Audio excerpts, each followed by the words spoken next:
BBC বাংলার সাক্ষাৎকারে আপনাদের স্বাগতম। আজ আমাদের সাথে যিনি রয়েছেন তিনি বাংলাদেশের রাজনীতির সবচেয়ে আলোচিত ব্যক্তিত্ব। দীর্ঘ ১৭ বছর নির্বাচনে থেকেও তিনি বাংলাদেশের প্রধান একটি রাজনৈতিক দলকে নেতৃত্ব দিয়ে গেছেন এবং বাংলাদেশের রাজনীতিতে সবসময়ই একজন গুরুত্বপূর্ণ চরিত্র হিসেবে থেকেছেন। ২০০৮ সালে নির্বাচনে যাবার পর এই প্রথম তিনি গণমাধ্যমের মুখোমুখি হয়েছেন। আমাদের সাথে রয়েছেন বিএনপির ভারপ্রাপ্ত চেয়ারম্যান তারেক রহমান। বিবিসি বাংলার সাক্ষাৎকারে আপনাদের সাথে রয়েছি আমি মীর সাব্বির, আমার সাথে রয়েছেন সহকর্মী কাদির কল্লোল। তারেক রহমান, আপনাকে অনেক ধন্যবাদ বিবিসি বাংলার সাথে যোগ দেবার জন্য। আপনাদেরকে অনেক ধন্যবাদ আমাকে কথা বলার সুযোগ করে দেওয়ার জন্য। প্রথমে জানতে চাই আপনি কেমন আছেন, আপনার সময় কেমন যাচ্ছে? আলহামদুলিল্লাহ, আমি শারীরিকভাবে ভালো আছি। আহ, সময় তো স্বাভাবিকভাবে ব্যস্তই যাচ্ছে সময়। ফিজিক্যালি হয়তো আমি এই দেশে আছি, বাট মন মানসিকতা সবকিছু মিলিয়ে তো আমি গত 17 বছর ধরে বাংলাদেশেই রয়ে গিয়েছি। আমরা এমন একটা সময় আপনার সাথে কথা বলছি যখন বাংলাদেশ ইতিহাসে একটা গুরুত্বপূর্ণ সন্ধিক্ষণে দাঁড়িয়ে আছে বললে ভুল বলা হবে না। ২০২৪ সালে একটা ঐতিহাসিক গণ অভ্যুত্থানের মধ্য দিয়ে আওয়ামী লীগ সরকারের দেড় দশকের শাসনের অবসান হয়েছে।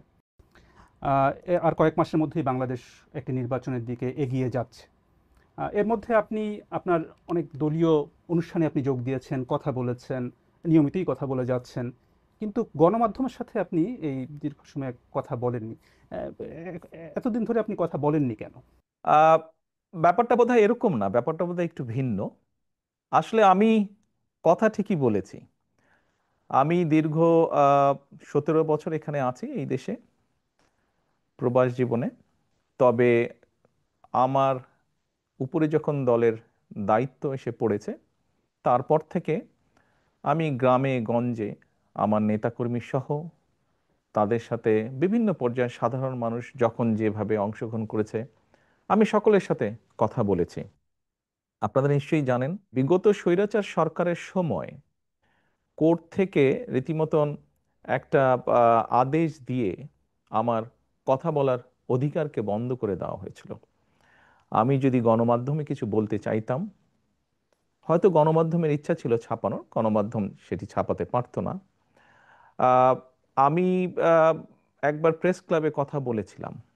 তখন পরের দিন দেখলাম যে প্রেস ক্লাবে একটি, তখনকার যেই প্রেস ক্লাবের যারা সদস্য ছিলেন বা কমিটি ছিল, তারা একটি তাদের মিটিং ডেকে একটি সভা করে তারা সিদ্ধান্ত নেয় যে তারা, তখন আমাকে আইনের দৃষ্টিতে ফেরারি বলা হয়েছিল, যে সেরকম কোনো ব্যক্তিকে তারা প্রেস ক্লাবে কথা বলতে দিবে না।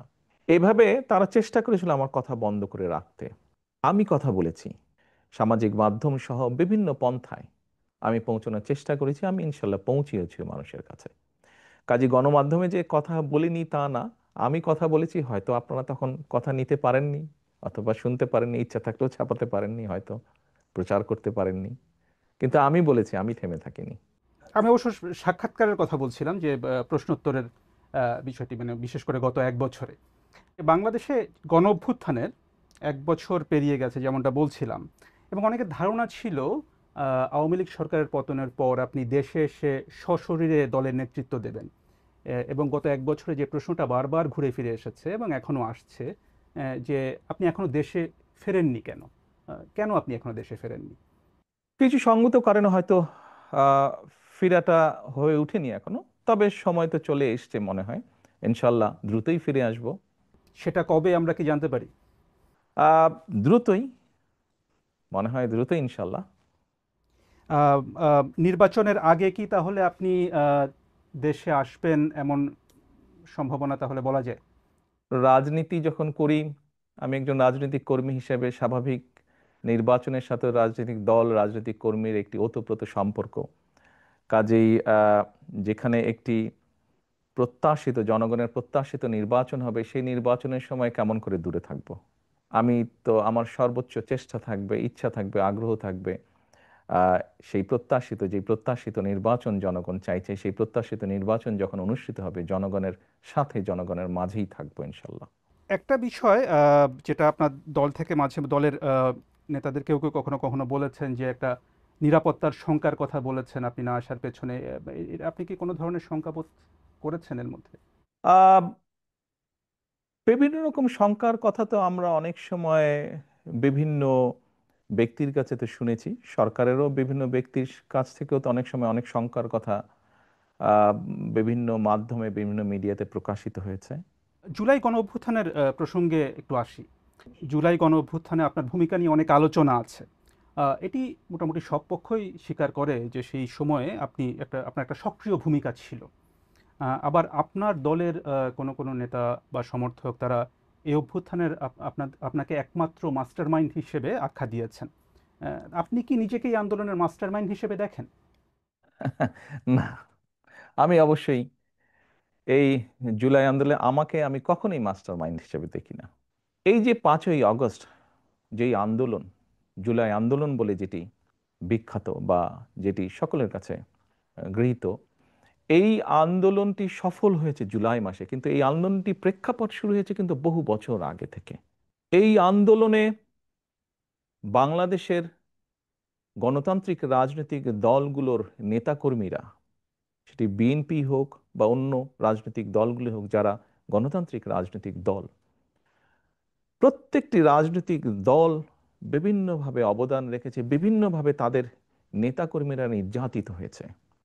আমি মনে করি জুলাই আগস্ট মাসে এসে জনগণ সকল গণতান্ত্রিক রাজনৈতিক দলের সাথে অংশগ্রহণ করেছে। শুধু কি রাজনৈতিক দলের নেতাকর্মীরাই সেদিন ছিল মাঠে? অবশ্যই নয়।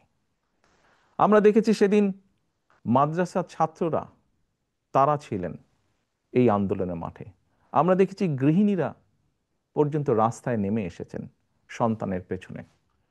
আমরা দেখেছি কৃষক, শ্রমিক, সিএনজি চালক, ছোট দোকান কর্মচারী বা দোকান মালিক থেকে আরম্ভ করে গার্মেন্টস কর্মী থেকে আরম্ভ করে তারা নেমে এসেছিলেন।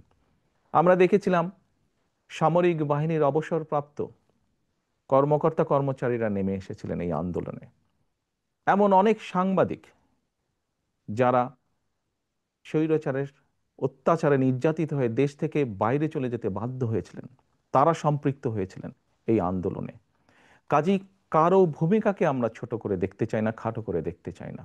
আমি বিশ্বাস করি দৃঢ়ভাবে সমাজের দল মত নির্বিশেষে, শ্রেণী বিন্যাস নির্বিশেষে প্রত্যেকটি মানুষের অবদান আছে। এই আন্দোলন ছিল বাংলাদেশের জনগণের আন্দোলন, যারা গণতন্ত্রে বিশ্বাস করেন। এই আন্দোলনের মাস্টার মাইন্ড কোনো দল, কোনো ব্যক্তি নয়। এই আন্দোলনের মাস্টার মাইন্ড বাংলাদেশের গণতান্ত্রিক আমি জনগণ। এ বিষয়ে যদি আপনার থেকে জানতে চাই যে হচ্ছে যে যখন আন্দোলনটা চলছিল, তখন যে আন্দোলনে যে ছাত্র নেতৃত্ব ছিল তাদের সাথে আপনার কতটা যোগাযোগ ছিল? আপনার দলের সাথে তো নিশ্চয়ই যোগাযোগ ছিল, দলের নেতাকর্মীদের সাথে। অন্যদের সাথে আপনার কতটা যোগাযোগ ছিল? স্বাভাবিকভাবে আমি যেহেতু বাইরে থেকে কাজ করছি, আমাকে আহ, যোগাযোগটা অনলাইনের মাধ্যমে রাখতে হয়েছে। এবং সেই দিনগুলোতে আপনাদের নিশ্চয়ই মনে আছে যে টেলিফোন সিস্টেম বা অনলাইন সিস্টেমের কি অবস্থা করেছিল স্বৈরাচার। আপনি যোগাযোগের যেটি কথা বলেছেন, এই যোগাযোগটি প্রত্যক্ষ পরোক্ষ বিভিন্নভাবে আমাদেরকে করতে হয়েছে, বিভিন্ন মাধ্যমে করতে হয়েছে। যোগাযোগটা যে খুব স্মুথ সব সময় থেকেছে তা নয়। প্রত্যেকে সহযোগিতা করেছি আমরা। এই যে ছাত্র জনতার যে অভ্যুত্থান, সেটির পরে এটার কৃতিত্ব কার সেটা নিয়ে বিভিন্ন পক্ষ দাবি করেছে।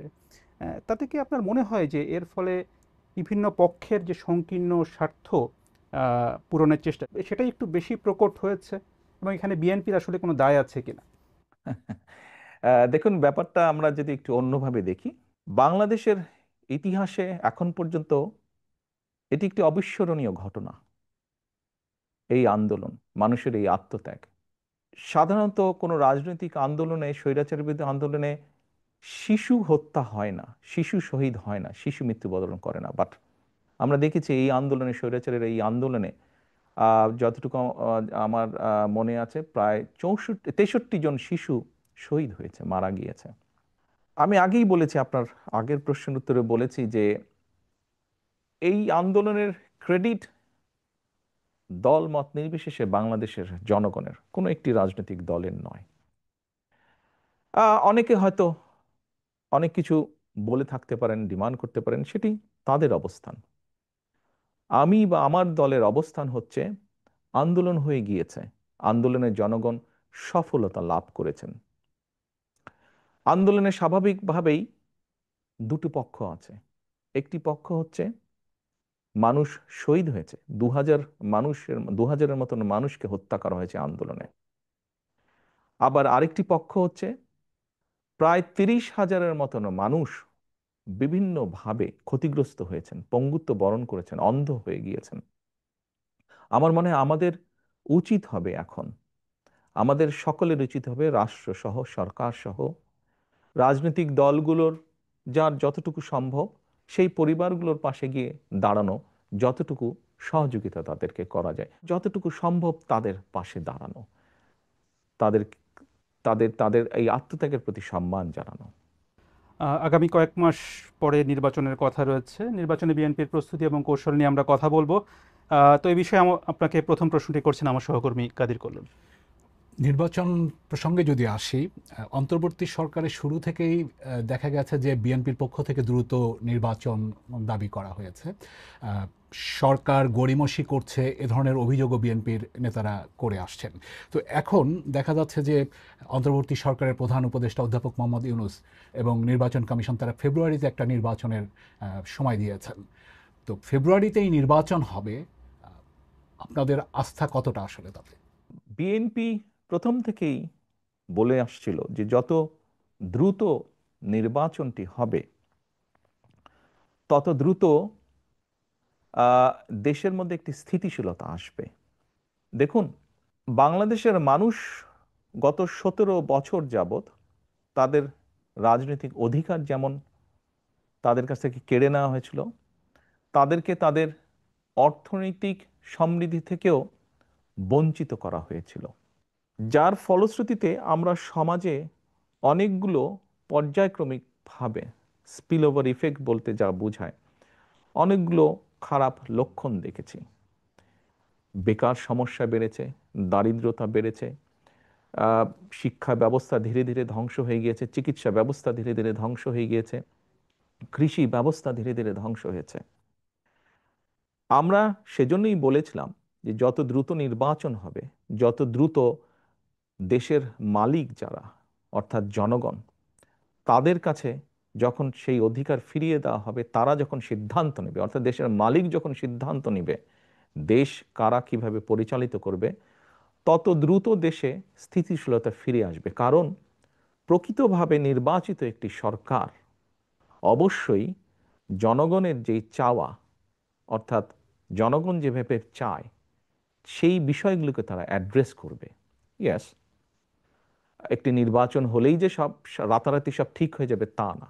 সমস্যাগুলোকে যখন আপনি অ্যাড্রেস করবেন, খুব স্বাভাবিকভাবেই ধীরে ধীরে সমস্যা কমতে শুরু করবে।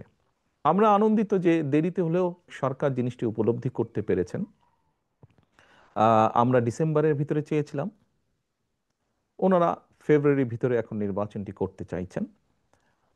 আমরা আস্থা রাখতে চাই যে সরকার সে ব্যাপারে সব রকম উদ্যোগ পর্যায়ক্রমিকভাবে গ্রহণ করবেন। এখন যেহেতু আপনারা বলছেন যে আপনারা আস্থা রাখতে চান, সেখানে নির্বাচন নিয়ে আপনার পরিকল্পনাটা কি? মানে এককভাবে বিএনপি নির্বাচন করবে, মানে দলগতভাবে, নাকি জোটবদ্ধভাবে আসন ভাগাভাগির মাধ্যমে নির্বাচন করবে? খুব ট্রিকি কোয়েশ্চেন একটু।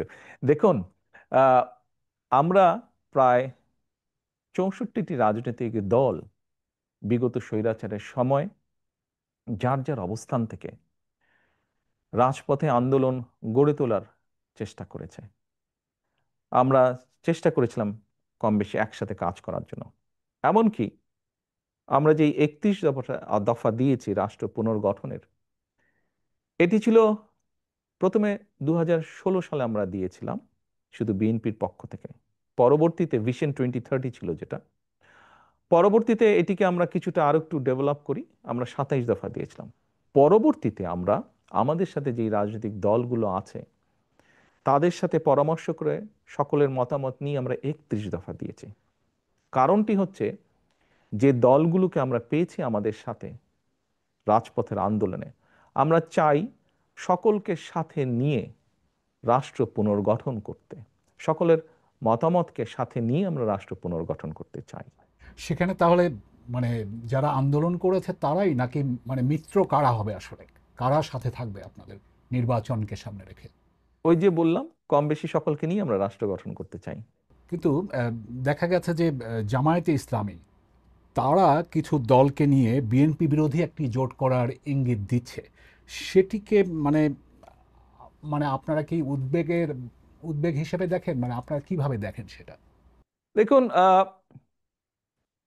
কোনো দল বা সমষ্টিগতভাবে কোনো দল যদি বাংলাদেশের যে আইন আছে, বৈধ আইন আছে বাংলাদেশের, যেহেতু সংবিধান এখনো যেটি আছে, এই সব কিছুর ভেতরে থেকে, অর্থাৎ মানুষের সমর্থন গ্রহণযোগ্যতা সব কিছুর ভেতরে থেকে যারা রাজনীতি করবে তারা করতেই পারে। এটাতে তো কোনো সমস্যা বা উদ্বেগের কোনো কারণ আমি দেখি না। সেখানে যদি তারা একটি আলাদা জোট করে, সেটি কি আপনাদের জন্য কোনো চ্যালেঞ্জ তৈরি করবে? না, কেন? ইলেকশন হলে তো ইলেকশনে প্রতিযোগিতা থাকতেই পারে, প্রতিদ্বন্দ্বিতা থাকতেই পারে। এতে উদ্বেগের কি আছে? বিএনপি তো আগেও নির্বাচন করেছে, বিভিন্ন সময় বিএনপি নির্বাচন করেছে, কম্পিটিশন করেই বিএনপি নির্বাচন করেছে, প্রতিযোগিতা করেছে। উদ্বেগের কিছু নাই তো। মনোনয়নের প্রশ্নে যদি আসি, সেখানে আপনাদের কৌশলটা কি হবে? এর আগে বিভিন্ন সময় নির্বাচনগুলোতে মানে পেশি শক্তির প্রভাব, টাকার প্রভাব, পারিবারিক বিষয় বিবেচনা, এই বিষয়গুলো বিভিন্ন সময় অভিযোগ আছে। এবার ভিন্ন কি হবে আসলে? আমরা কখনোই, আপনি যেই বিষয়গুলো বললেন, আমরা কখনোই এইসব বিবেচনায় নিয়ে কখনোই আমার দল নমিনেশন ব্যাপারে সিদ্ধান্ত নেয়নি। আমাদের নমিনেশনের ব্যাপারে সিদ্ধান্ত সব সময় কম বেশি যা ছিল, বা ভবিষ্যতে আমরা যেটিকে মূল্যায়ন করব, সেটি হচ্ছে অবশ্যই কোন একটি পার্টিকুলার এলাকা থেকে আমরা আমাদের দলের এমন একজন ব্যক্তিকেই নমিনেশন দিতে চাইব যে ওই এলাকার সমস্যা সম্পর্কে সচেতন আছে, যার সাথে ওই এলাকার মানুষের সম্পৃক্ততা আছে, উঠা বসা আছে, যে ওই এলাকার মানুষের সমস্যার সমাধান করতে সক্ষম, যে ওই এলাকার বিভিন্ন শ্রেণীর মানুষ, তরুণ, নারী, মুরব্বী সহ, ছাত্র ছাত্রী, সবার সাথে যার একটা কমিউনিকেশন আছে, এই ধরনের মানুষকেই আমরা প্রায়োরিটি দিব। খুবই স্বাভাবিক। অর্থাৎ যার প্রতি জনসমর্থন আছে, যে জনসমর্থনকে তার সাথে রাখতে পারে, জনগণের যার প্রতি সমর্থন আছে, সেরকম মানুষকে দেখেই আমরা নমিনেশন দেব। সেখানে তৃণমূলের মতামত কতটা প্রাধান্য পাবে? অভিযোগ যে তৃণমূলের মতামত প্রাধান্য কম পায়। না, ব্যাপারটা এরকম না। দেখুন, গণতন্ত্রে স্বাভাবিক যেখানেই গণতন্ত্র আছে, সেখানে মতামত থাকতেই পারে, বিভিন্ন রকম মতামত, অভিযোগ। হয়তো এক জায়গায় 50 জন আছে, 50 জনের মধ্যে 30 জন একটি কথা বলছে, 15 জন একটি কথা বলছে, বাকি সংখ্যক ব্যক্তি আরেকটি কথা বলছে। তাহলে আপনি কি বলবেন যে মতামত না হচ্ছে? না, না, স্বাভাবিকভাবেই যেখানে আমরা মেজরিটির যেটা মতামত পাবো এলাকার মানুষের কম বেশি, আমরা তো আমাদের মতন করে খোঁজ করছি, সেটি তৃণমূলই হোক বা সেটি সাধারণ মানুষের হোক। এখানে একটি বিষয় উল্লেখযোগ্য, আহ, আমরা কিন্তু দলের নেতৃত্ব নির্বাচন করছি না। আমরা নির্বাচন করছি এমন একজন ব্যক্তিকে যে শুধু দলেরই সমর্থন নয়, বরং দলমত নির্বিশেষে ওই এলাকার অধিকাংশ মানুষের সমর্থন যার প্রতি আছে, আমরা এরকম একজন মানুষকে বের করে আনতে চাইছি, এরকম একজন মানুষকে আমাদের দলের মনোনয়ন দিতে চাইছি। শুধু দল দিয়ে তো নির্বাচন হবে না, নির্বাচনে তো সাধারণ মানুষের অংশগ্রহণ থাকে, বিভিন্ন মানুষের অংশগ্রহণ থাকে। কাজেই যার সমর্থন আমরা খুঁজে বের করার চেষ্টা করছি, যার প্রতি বিভিন্ন শ্রেণী পেশার মানুষের সমর্থন আছে, শুধুমাত্র দলীয় সমর্থন নয়, এরকম মানুষ। নির্বাচন প্রসঙ্গে আপনার কাছে জানতে চাই যে আগামী নির্বাচনে আপনার ভূমিকা কি হবে? আপনি কি সরাসরি নির্বাচন করছেন? আপনাকে কি আমরা প্রধানমন্ত্রী পদের প্রত্যাশী হিসেবে দেখতে পাবো নির্বাচনে? আমার মনে হয় আপনি প্রথম দিকে বোধহয় একটা প্রশ্ন করেছেন, আমি ওখানে বলেছিলাম যে স্বাভাবিক আমি একজন রাজনৈতিক দলের সদস্য, একজন রাজনৈতিক কর্মী। আমি নির্বাচনের সাথে তো রাজনৈতিক দল এবং রাজনৈতিক কর্মীর ওতপ্রোত সম্পর্ক। কাজেই নির্বাচন যেখানে একটি আহ, মানে জনগণের সম্পৃক্ত এরকম একটি নির্বাচন হবে, সেখানে তো অবশ্যই আমি নিজেকে দূরে থাকতে পারবো না, আমাকে আসতেই হবে। স্বাভাবিকভাবেই আহ, মাঠেই ইনশাল্লাহ থাকবো আমি। আপনি আপনার প্রশ্নের পরের যে অংশটি ছিল, দেখুন, আমি মনে করি এটির সিদ্ধান্ত বাংলাদেশের জনগণের। এটি তো আমার সিদ্ধান্ত না, এটি সিদ্ধান্ত নেবে বাংলাদেশের জনগণ। কিন্তু আপনি নির্বাচনে অংশ নেবেন কিনা সেই সিদ্ধান্ত তো আপনাকে নিতে হবে। না না, সেটি তো নিব, কেন নিব না, অবশ্যই নিব। আপনি নির্বাচনে অংশ নিচ্ছেন তাহলে? জি, ইনশাল্লাহ। অর্থাৎ আপনি বিএনপি যদি ক্ষমতায় আসে বা নির্বাচনে অংশ নেয়, সেক্ষেত্রে প্রধানমন্ত্রী পদের প্রত্যাশী হিসাবে আমরা তারেক রহমানকে দেখতে পাবো, সেটা আমরা নিশ্চিতভাবে বলতে পারি এটির সিদ্ধান্ত তো বাংলাদেশের জনগণের। বিএনপির পক্ষ থেকে। সেক্ষেত্রে তো এটি দল সিদ্ধান্ত নেবে, দল কিভাবে করবে এটি তো দলের সিদ্ধান্ত। আহ, সাবেক প্রধানমন্ত্রী এবং আপনাদের দলের চেয়ারপারসন খালেদা জিয়া, আহ, তিনি কি এই নির্বাচনে কোনো ভূমিকায় থাকবেন? তাকে কি আমরা নির্বাচনে কোনো ভূমিকায় দেখতে পাবো? আপনি এমন একজন মানুষের কথা বলেছেন, যেই মানুষটি বাংলাদেশের গণতন্ত্র যতবার গণতান্ত্রিক অধিকার, জনগণের গণতান্ত্রিক অধিকারকে হরণ করা হয়েছে, প্রতিবার উনি অবদান রেখেছেন সেই গণতন্ত্রকে পুনঃপ্রতিষ্ঠিত বা পুনরুদ্ধার করার জন্য। এবারও আপনাদের সকলের চোখের সামনেই ঘটেছে যে কিভাবে স্বৈরাচারের সময় তার উপরে অত্যাচারের খড়গ হস্ত নেমে আসে, কিন্তু উনি আপোস করেননি। এরকম একজন ব্যক্তি আজ অসুস্থ, এবং কেন, কিভাবে উনি শারীরিকভাবে অসুস্থ হলেন, তাকে মিথ্যে মামলায় জড়িয়ে তাকে জেলখানায় নিয়ে যাওয়া হলো। আমরা দেখেছিলাম একজন সুস্থ মানুষ গিয়েছেন, কিন্তু যখন বেরিয়ে এসেছেন একজন অসুস্থ মানুষ বেরিয়ে এসেছেন, তাকে চিকিৎসার সুযোগ থেকেও বঞ্চিত করা হয়েছে। এই সবগুলো ঘটনা দেশবাসী জানেন। তারপরেও যে মানুষটির এত বড় অবদান রয়েছে বাংলাদেশের গণতন্ত্রকে প্রতিষ্ঠিত করার, আমি সেই দলের একজন কর্মী হিসাবে আহ, বিশ্বাস করি বা বিশ্বাস করতে চাই, গণতন্ত্রকে পুনঃপ্রতিষ্ঠিত করার প্রথম পদক্ষেপ হিসাবে যেই প্রত্যাশিত, জনপ্রত্যাশিত যে নির্বাচনটি অনুষ্ঠিত হতে যাচ্ছে, ওনার শারীরিক সক্ষমতা যদি অ্যালাউ করে ওনাকে, নিশ্চয়ই উনি কিছু না কিছু ভূমিকা রাখবেন। সেটা কি নির্বাচনে অংশগ্রহণ হতে পারে? এইটি আমি এখনো বলতে পারছি না। আমি মাত্রই বললাম যে ওনার শারীরিক ফিজিক্যাল এবিলিটির উপরে বিষয়টি কিছুটা হলেও নির্ভর করছে। এ প্রসঙ্গে প্রশ্ন চলে আসে বিএনপির ভবিষ্যৎ নেতৃত্ব নিয়ে। আপনার বাবা সাবেক প্রেসিডেন্ট জিয়াউর রহমান বিএনপি প্রতিষ্ঠা করেছিলেন। আপনার মা সাবেক প্রধানমন্ত্রী খালেদা জিয়া, তিনি 4 দশক বিএনপির নেতৃত্ব দিয়েছেন। আম, এখন আপনি বিএনপির নেতৃত্বে রয়েছেন, কার্যত দলের নেতৃত্বে রয়েছেন আপনি। বিএনপির ভবিষ্যৎ নেতৃত্বে আহ, পরিবারের প্রভাব কতটা থাকে? দেখুন, বিষয়টিকে আমি একটু তাহলে অন্যভাবে উপস্থাপন করি। সব রকম সকলের মতামতের প্রতি শ্রদ্ধা রেখেই আমি বলতে চাইছি। দেখুন, একজন চিকিৎসকের সন্তান যখন চিকিৎসক হয়, তখন সে ভালোও করে, সে খারাপও করে। একজন লয়ারের সন্তানও দেখা যায় যে অনেক সময় বাবা মায়ের মতন ভালো লয়ার হয় অথবা হয় না। রাজনীতিবিদদের ক্ষেত্রে অনেকের সন্তান পলিটিক্সে এসেছে, সবাই কি ভালো করেছে? সবাই ভালো করেনি। কেউ কেউ করেছে, কেউ কেউ করতে পারেনি ভালো। আপনি যদি আমাকে ইঙ্গিত করে থাকেন, তাহলে এইভাবে আমি বলবো যে দেখুন, আমরা দেখেছি বাংলাদেশের মতন দেশে রাজনীতি যারা করেন, বিগত 17 বছরে দেখেছি, তার আগেও আমরা দেখেছি, রাজনীতিবিদরা রাজনীতি করতে গিয়ে বিভিন্নভাবে হ্যারাসমেন্টের শিকার হন, মিথ্যে মামলার শিকার হন। আমাদের বহু নেতাকর্মী শারীরিক নির্যাতনের শিকার হয়েছে, জেল জুলুম খেটেছে, ঘর ঘর বাড়ি ভেঙে দেওয়া হয়েছে। যেই কয়টা উদাহরণ দিলাম আমি মাত্র, আপনি কি বলতে পারবেন এর কোনোটার মধ্যে দিয়ে আমি যাইনি? এর প্রতিটার ভেতর দিয়ে আমি গিয়েছি, প্রত্যেকটা স্তর পার করে এসেছি। আমি আমি শারীরিকভাবে নির্যাতিত হয়েছি, যেই নির্যাতনের চিহ্ন এখনো কখনো কখনো আমাকে সহ্য করতে হয়। আহ, জেল জুলুম খেটেছি আমি, বিভিন্নভাবে মিথ্যা অপপ্রচারের শিকার হয়েছি আমি। সবকিছুর ভিতর দিয়ে আমি পেরিয়ে এসেছি। কাজেই আহ, এই জন্য এই কথাগুলো আমি বললাম যে রাজনীতি পরিবারীকরণ হয় না, এটি সমর্থনের ভিত্তিতে হয়। কাজেই যার যে অর্গানাইজ করে জনগণকে ঐক্যবদ্ধ করে, দলকে ঐক্যবদ্ধ করে সামনে এগিয়ে যেতে পারবে, সে এগিয়ে যেতে পারবে। কেউ যদি এগিয়ে যেতে না পারে, তাহলে সে এগিয়ে যেতে পারবে না। সময় পরিস্থিতি সবকিছু প্রমাণ করে দিবে, বলবে।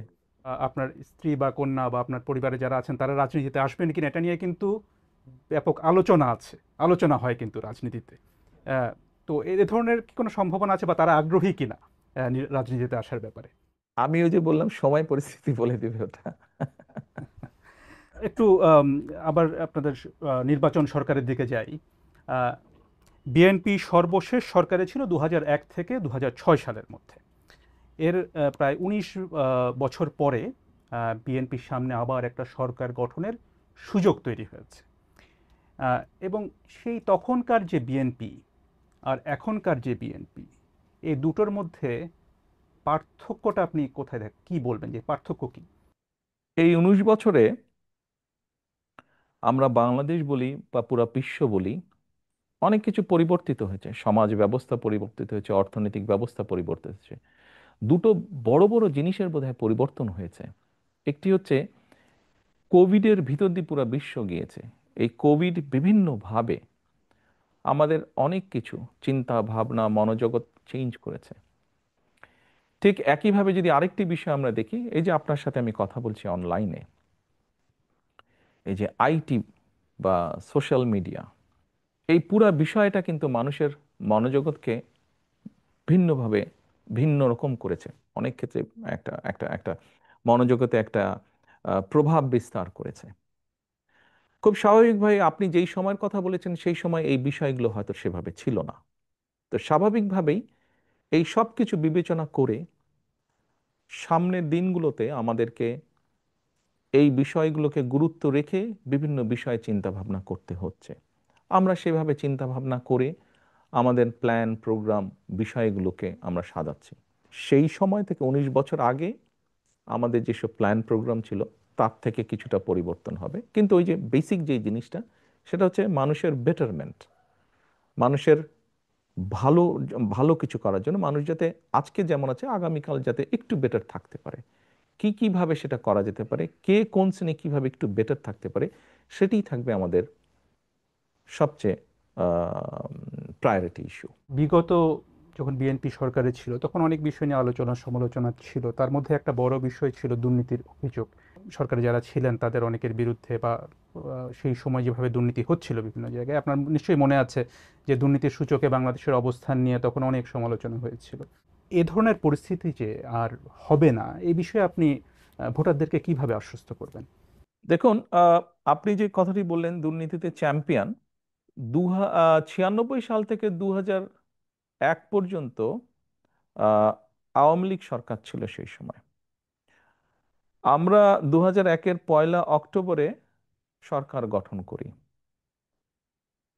সরি, 10ই অক্টোবরে, 1 অক্টোবর নির্বাচন হয়েছিল, খুব সম্ভবত 10ই অক্টোবরে সরকার গঠন করি। এর বোধহয় কিছুদিন পরে একটি সূচক বের হলো টিআইবির, যে মানে 2-3 মাস পরে বোধহয় একটি সূচক বের হলো, যে এরকম একটি সূচক বের হলো। নিশ্চয়ই মাত্র নির্বাচিত একটি সরকারের পক্ষে তো ভালো মন্দ কোনো কিছুই 3 মাসে করা সম্ভব নয়। খুব স্বাভাবিকভাবেই যে সূচকটি হয়েছিল সেটি তার আগে, আমাদের আগে যে সরকারটি ছিল তারা যে 5 বছর যা করেছে তার উপর ভিত্তি করেই সেই সূচকটি তারা তৈরি করেছে। আপনি যদি 2001 থেকে 2006 অর্থাৎ বিএনপি সরকার গঠন করার পরে বিএনপি তত্ত্বাবধায়ক সরকারের কাছে যখন হ্যান্ডওভার করে দিল, আপনি যদি সেই সংস্থা টিআইবি নামক সেই সংস্থাটার রিপোর্টই যদি আপনি দেখেন, তাহলে দেখবেন পর্যায়ক্রমিকভাবে, কিন্তু এটি আমার কথা না, এটি তাদের পরিসংখ্যানের কথা, পর্যায়ক্রমিকভাবে কিন্তু নেমে এসেছে। হ্যাঁ, আমি অ্যাডমিট করছি পুরাপুরি হয়তো আমরা করতে পারিনি, বাস্তবতা তো বুঝতে হবে। এটি একটি সামাজিক ব্যাধিতে পরিণত হয়েছে। কাজেই এইটি মানুষকে বুঝিয়ে বুঝিয়ে বুঝিয়ে বুঝিয়ে আস্তে আস্তে করতে হবে, জিনিসটি সময় লাগবে। আমি এখন যত কথাই বলি না কেন, বাস্তবতা হচ্ছে এই বিষয়টি যেহেতু সময় লাগবে, আমাদেরকে কাজ দিয়ে প্রমাণ করতে হবে। সেজন্যই আমি ভোটারদেরকে এতটুকু বলতে পারবো, আমরা যদি সুযোগ পাই, জনগণ যদি আমাদেরকে সেই সুযোগ দেন, তাহলে আমাদের সর্বোচ্চ চেষ্টা থাকবে আমরা যাতে একটি এমন অবস্থা তৈরি করতে পারি যেখানে কিছুটা হলেও আমরা বহির্বিশ্বে, বিশ্বের অন্য দেশের সামনে কিছুটা হলেও যাতে সম্মানের সাথে মাথা উঁচু করে কথা বলতে পারি। এ প্রসঙ্গে এই যে 5ই আগস্টের পরে যে বিএনপির অনেক নেতাকর্মীর বিরুদ্ধে এরই মধ্যে চাঁদাবাজি বা দখলের মতো নানা অভিযোগ এসেছে আপনি জানেন, এবং আপনাদের দল থেকে অনেকে বহিষ্কার করা হয়েছে। এটা ঠিক, আবার একই সাথে এটা ঠিক যে এই অভিযোগগুলো কিন্তু বারবার আসছে। আহ, তো এটা থামানো যাচ্ছে না কেন? আপনার প্রতি সম্মান রেখে আপনার সাথে এগ্রিও যেমন করব, আবার এখানে অন্য একটি বিষয় আমি তুলে ধরতে চাইবো। এর মধ্যে নিশ্চয়ই আপনারা বিভিন্ন সংবাদ মাধ্যমে দেখেছেন যে আমরা প্রায় 7,000-এর মতন আমাদের নেতাকর্মীর বিরুদ্ধে আমরা কিছু সাংগঠনিক ব্যবস্থা গ্রহণ করেছি। কিন্তু এই 7,000-এর সবাই কিন্তু আপনি যে অভিযোগ করলেন এই অভিযোগের সাথে জড়িত নয়। অন্য 7,000-এর মধ্যে এমন অনেক বিষয় আছে যারা অন্য সাংগঠনিক বিষয়ের সাথে জড়িত। এটি গেল একটি বিষয়। দ্বিতীয় বিষয়টি হচ্ছে, আমাদের কাছে এরকম যখন অনেক অভিযোগ এসেছে, আমরা অভিযোগগুলো তদন্ত করেছি। তদন্ত করার পরে আমরা বেশ কিছু বিষয় পেয়েছি। যেমন আমি দু একটি উদাহরণ দিয়ে আপনাকে বলি। যেমন ধরেন, দুই ভাই, কোনো একটি এলাকায় দুই ভাই আছে। দুই ভাইয়ের মধ্যে পারিবারিক সম্পত্তি, সহায় সম্পত্তি নিয়ে একটি সমস্যা আছে। আহ, এক ভাই বিগত যে স্বৈরাচার, পলাতক স্বৈরাচার, তাদের কারোর সাথে এক ভাইয়ের খুব ভালো সম্পর্ক।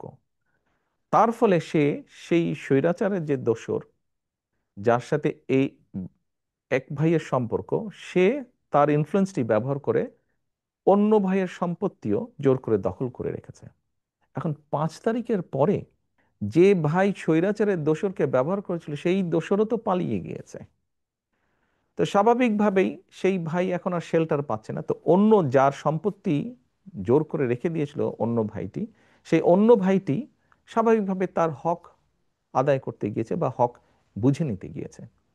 এখন অ্যাক্সিডেন্টলি বা ইনসিডেন্টলি যে ভাই এতদিন ভাবে বঞ্চিত ছিল সম্পত্তি থেকে, সেই ভাই বিএনপি করে, বিএনপির কোনো একজন কর্মী বা স্ট্রং সমর্থক বা নেতা যেটাই হোক, চাপিয়ে দিল, অভিযোগ তুলে দিল অন্যজন যে বিএনপি দখল করতে গেছে, বিএনপির নেতাকর্মী দখল করতে। এরকম ঘটনা আমরা প্রচুর পেয়েছি। আবার আরেকটি আমি উদাহরণ দেই, যা সত্য, যা বাস্তব।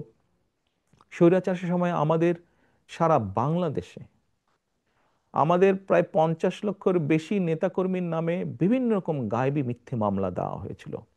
আমাদের বহু নেতাকর্মী তাদের ঘর বাড়িতে থাকতে পারতো না, তাদেরকে বিভিন্নভাবে পালিয়ে থাকতে হতো, বিভিন্নভাবে সরে থাকতে হতো। এই সুযোগে স্বৈরাচার তাদের ব্যবসা বাণিজ্য, দোকান পাট, ঘর বাড়ি, জমি জমা, পুকুর দখল করে নিয়েছিল। 5 তারিখে যখন স্বৈরাচার পলাতক হয়ে গিয়েছে, পালিয়ে গিয়েছে, তখন স্বৈরাচারের যারা দখল করেছে তারাও সাথে সাথে পালিয়ে গিয়েছে। স্বাভাবিকভাবেই আমাদের নেতাকর্মীরা তাদের নিজেদের যেগুলি বৈধ সম্পত্তি, পৈতৃক সম্পত্তি, সেগুলো আবার ফিরে পেতে গিয়েছে। তখন আবার কিছু সংখ্যক লোক প্রচার করেছে যে বিএনপির লোকজন দখল করতে গিয়েছে। এরকম ঘটনা প্রচুর ঘটেছে। আপনি যেই কথাটি বললেন সেরকমও কিছু ঘটেছে ঘটনা, এবং সে কারণেই আমরা আমাদের অবস্থান থেকে ব্যবস্থা গ্রহণ করেছি। তবে এখানে আমার একটি প্রশ্ন আছে, যে প্রশ্নটি আমরা পাবলিকলিও করেছি। দেখুন, আমরা একটি রাজনৈতিক দল, কিছু ঘটনা ঘটেছে, আমরা অস্বীকার করছি না, ঘটেছে। যেমন আমরা ব্যবস্থা নিয়েছি তাদের বিরুদ্ধে, যতটুকু আমরা জেনেছি, যতটুকু আমরা তদন্তর পরে পেয়েছি, যখন সত্যতা পেয়েছি আমরা ব্যবস্থা নিয়েছি। কিন্তু পুলিশিং করা তো আমাদের কাজ না। রাজনৈতিক দলের কাজ অবশ্যই পুলিশিং করা না। আমাদের প্রশ্ন হচ্ছে, আমরা কখনো বলিনি সরকারকে যে অমুককে ধরতে পারবে না, তমুককে ধরতে পারবে না, এই করতে পারবে না, ওই কথা আমরা কিন্তু কখনো বলিনি। আমাদের বক্তব্য হচ্ছে, যাদের কাজ পুলিশিং করা, তারা কেন তাদের কাজটি করছে না, তারা কেন তাদের কাজে ব্যর্থ, এটি আমাদের প্রশ্ন। তার মানে এখানে সরকারের একটা ব্যর্থতা আছে। অবশ্যই, আমি তো আগেই বলছি, পুলিশিং তো রাজনৈতিক দলের কাজ না, পুলিশিং করার দায়িত্ব সরকারের।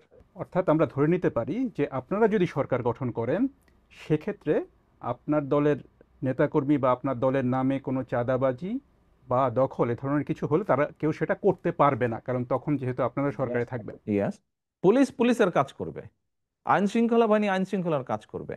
আমার দলের কোনো নেতাকর্মী বিএনপি ইনশাল্লাহ সরকার গঠন করলে আমার দলের কোনো নেতাকর্মী তখনও যদি এরকম কোনো অনৈতিক কাজে সম্পৃক্ত হয়, আমরা দলের অবস্থান থেকে তার বিরুদ্ধে অবস্থান নিব, দলের তার পক্ষে থাকবে না দলের অবস্থান। এবং দেশের আইন অনুযায়ী দেশের আইন শৃঙ্খলা রক্ষা করার দায়িত্ব যাদের, আইন শৃঙ্খলা বাহিনী, তারা তাদের কাজ করবে। সিম্পল। এখানে দুই দুই চারের মতন ব্যাপার। আমি একটু ডাকসু নির্বাচনের প্রশ্নে আসি। সাম্প্রতিক সময়ে ডাকসু নির্বাচনের ফলাফল ব্যাপক আলোচনা চলছে রাজনীতিতে এখনো। এর ফলাফলে দেখা গেছে যে বিএনপি সমর্থক ছাত্রদল তাদের চেয়ে বেশ বড় ব্যবধানে ছাত্র শিবির সমর্থিত প্যানেল জয়ী হয়েছে। আপনি কিভাবে দেখেন এই ফলাফলটাকে আসলে? আমি মনে করি গণতান্ত্রিক যাত্রার একটি ভালো উদ্যোগ, এটি ভালো সূচনা।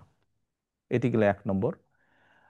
দ্বিতীয় বিষয়টি হচ্ছে, যারা জয়ী হয়েছেন বা এরকম আরো ভবিষ্যতে যারা জয়ী হবেন তাদের প্রতি শুভেচ্ছা, এবং যারা ভবিষ্যতে জয়ী হবেন তাদের প্রতি অগ্রিম শুভেচ্ছা রইল। তৃতীয় বিষয়টি হচ্ছে, দেখুন, একটা অগ্রযাত্রা শুরু হলো, কিন্তু আমরা চাইছিলাম না যে কোনো বিতর্কের মধ্যে এগুলা পড়ুক। আমরা আশা করব যে পরবর্তীতে যেগুলো হবে সেগুলো বিতর্কবিহীন হবে নির্বাচনগুলো। এই নির্বাচনের ফলাফল, মানে ডাকসুর নির্বাচনের ফলাফল, এটা কি জাতীয় রাজনীতিতে কোনো প্রভাব ফেলতে পারে আগামী নির্বাচনকে সামনে রেখে? আপনার কি মনে হয়, আপনি কি মনে করেন সেটা?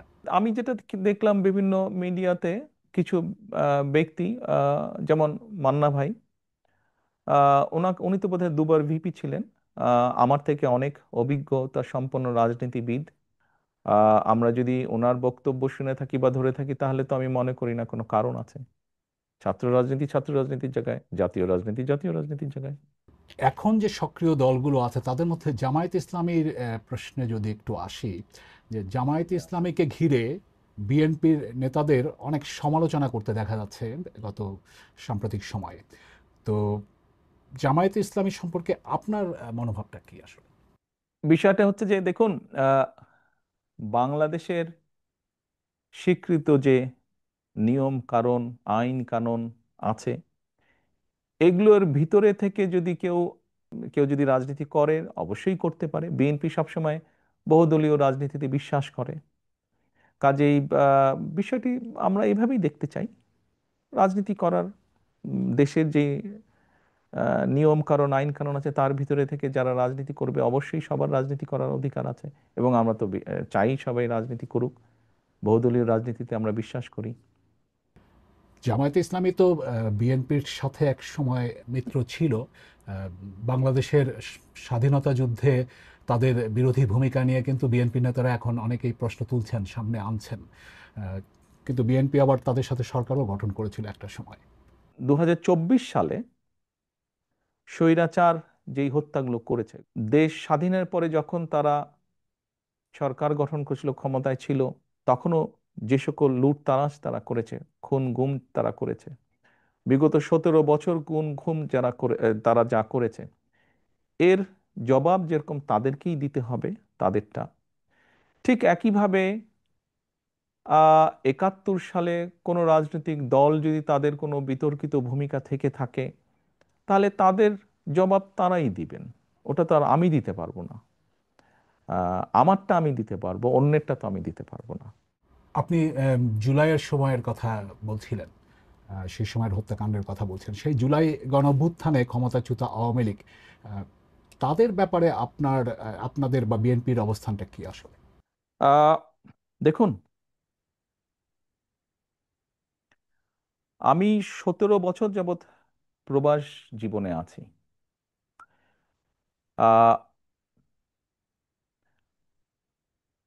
111-এর, তথাকথিত 111 সরকারের সময় যেই শারীরিক নির্যাতন আমার উপরে হয়েছিল,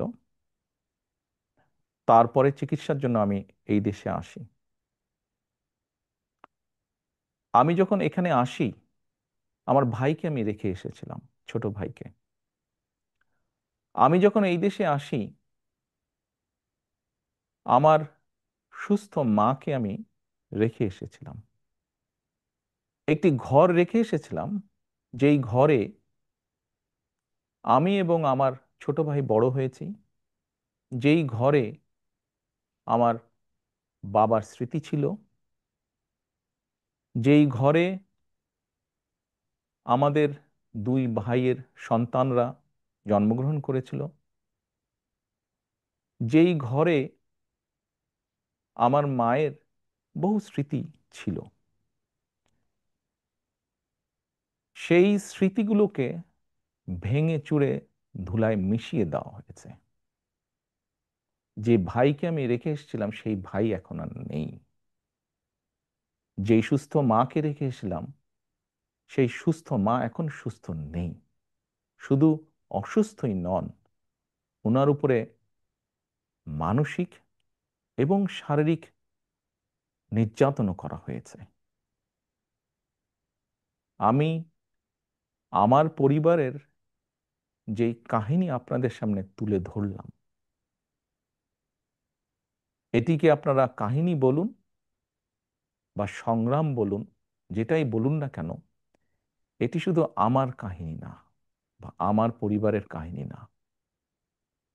এরকম কাহিনী বাংলাদেশের শত না হাজার হাজার পরিবারের, বা যেই পরিবারের বাবা, যেই পরিবারের ভাই, যে পরিবারের স্বামী, তার ঘরবাড়ি ধ্বংস করে দেওয়া হয়েছে, হ্যান্ডকাফ পরা অবস্থায় হাসপাতালের বারান্দায় মারা গিয়েছে, তা না হলে হ্যান্ডকাফ পরা অবস্থায় জেলের ভিতরে মারা গিয়েছে, সহায় সম্পত্তি ধ্বংস করে দেওয়া হয়েছে। এই সকল অন্যায়, এই সকল হত্যা, এই সকল নির্যাতনের জন্য যারা দায়ী, যারা এসবের হুকুম দিয়েছে, তাদের প্রত্যেকের বিচার হতে হবে। এটি প্রতিশোধের কোনো বিষয় নয়, এটি ন্যায়ের কথা, এটি আইনের কথা। অন্যায় হলে তার বিচার হতে হয়। কার সম্পর্কে কি মনোভাব সেটি গুরুত্বপূর্ণ নয়। এখানে একটা বিষয় আলোচনায় এসছে যে যারা অপরাধী তাদের বিচার হবে, কিন্তু দল হিসেবে আওয়ামী লীগ তাদের রাজনীতিতে অংশগ্রহণ করতে পারা না পারার প্রশ্ন। বিএনপিরও অনেক নেতা অনেক সময় বলেছেন যে কোনো রাজনৈতিক দলকে নিষিদ্ধ করার পক্ষে তারা নন। তো এখন নির্বাচনও সামনে আসছে, ফলে আওয়ামী লীগ রাজনীতি করতে পারবে কি পারবে না সে ধরনের একটা প্রশ্ন আসছে। তো সেই জায়গাটাতে বিএনপির কি অবস্থানটা হতে পারে?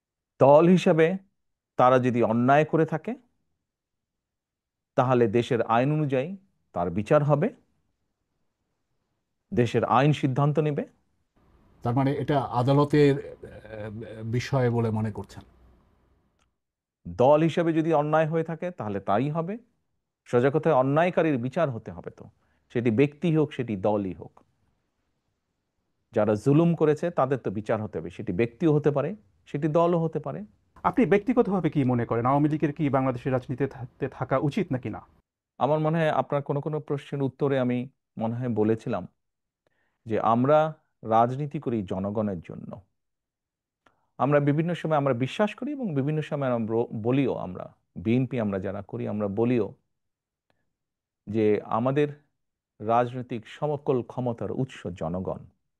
আমি দৃঢ়ভাবে বিশ্বাস করি এবং বিশ্বাস করতে চাই যে দলের ব্যক্তিরা বা যে দল মানুষ হত্যা করে, মানুষ গুম করে, মানুষ খুন করে, দেশের মানুষের অর্থ সম্পদ লুটপাট করে বিদেশে পাচার করে, জনগণ তাদেরকে সমর্থন করতে পারে বলে আমি মনে করি না। জনগণ যদি সমর্থন না করে কোনো রাজনৈতিক দল বা রাজনৈতিক সংগঠনকে, তাদের টিকে থাকার তো কোনো কারণ আমি দেখি না। যেহেতু জনগণের শক্তিতে আমরা বিশ্বাস করি, জনগণের সিদ্ধান্তে আমরা বিশ্বাস করি, জনগণের সিদ্ধান্তের উপরে আমরা আস্থা রাখতে চাই, এই বিষয়ের সবচেয়ে বড় বিচারক আমি মনে করি জনগণ। বিএনপির ভারপ্রাপ্ত চেয়ারম্যান তারেক রহমানের সাথে বিবিসি বাংলার সাক্ষাৎকারের এটি ছিল প্রথম পর্ব। দ্বিতীয় পর্বটি পেতে নজর রাখুন বিবিসি নিউজ বাংলার ইউটিউব চ্যানেল এবং ফেসবুক পাতায়।